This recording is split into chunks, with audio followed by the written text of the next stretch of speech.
بڑی دوپہر میں وہ کافی دیر سے ادھر سے ادھر گھوم رہی تھی۔ اس کو رہ رہ کر یہ خیال آ رہا تھا تو کیا وہ غلط تھی؟ مگر پھر خود ہی اس نے اپنی ان خدشات کی نفی کر دی۔ وہ ہمیشہ سے ٹھیک تھی، اس نے کبھی بھی کسی کو بلا وجہ کوئی تکلیف نہ دی تھی، تو وہ جان بوجھ کر کیوں کسی کو دکھ دے سکتی تھی؟ بچپن سے ہی اس کے والدین نے بڑی اچھی تربیت کی تھی۔ وہ ہر وقت ہر کسی کے لیے خود کو مخلص پاتی تھی، تو اس نے اپنے بچوں کو کیوں برا ماننا تھا؟ مگر یہ دن ہی ایسے ہوتے ہیں کہ دوسروں کو برداشت کرنا بڑے حوصلے کا کام ہوتا ہے۔ جو مقدم زوال نے کیا تھا، وہ خود کو بہت مطمئن محسوس کر رہی تھی۔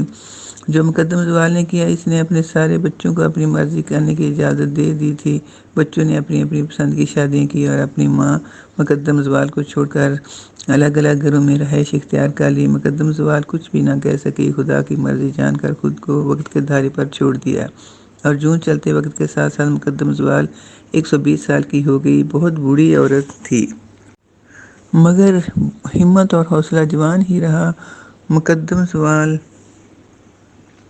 اپنے شوہر زوال کے انتقال کے بعد اپنی محنت اور کوشش سے اپنے دونوں بیٹوں اور 2 بیٹیوں کی شادی کر دی، مگر بہوؤں کو اپنی ساس کے ساتھ رہنا پسند نہ تھا۔ وہ اپنی ہی مرضی سے رہنا چاہتی تھی، اس لیے باری باری دونوں ہی ساس سے علیحدہ ہو گئیں۔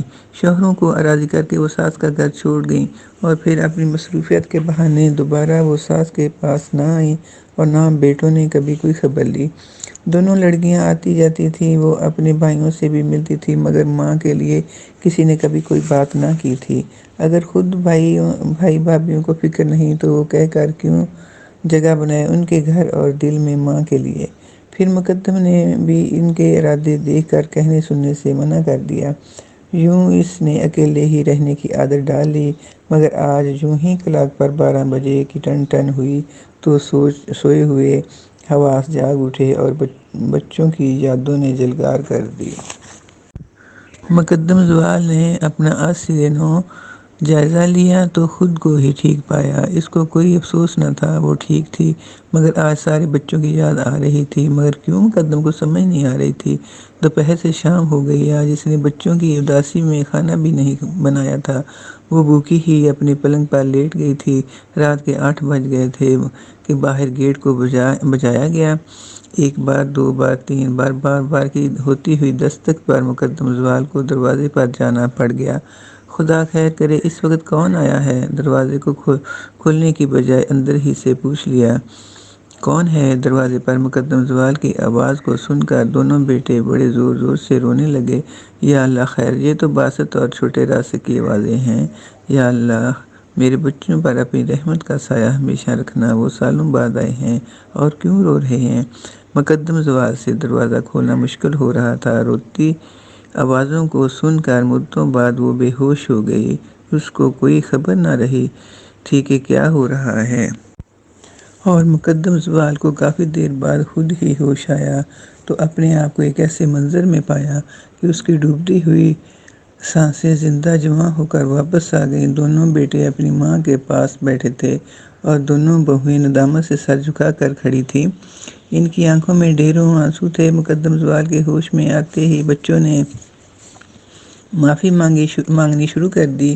وہ اٹھنے لگی تو باسط اور راسخ نے پکڑ کر بیٹھنے میں مدد دی اور ہاتھ جوڑ کر رو رو کر اپنی نادانیوں اور غلطیوں کی معافی مانگی۔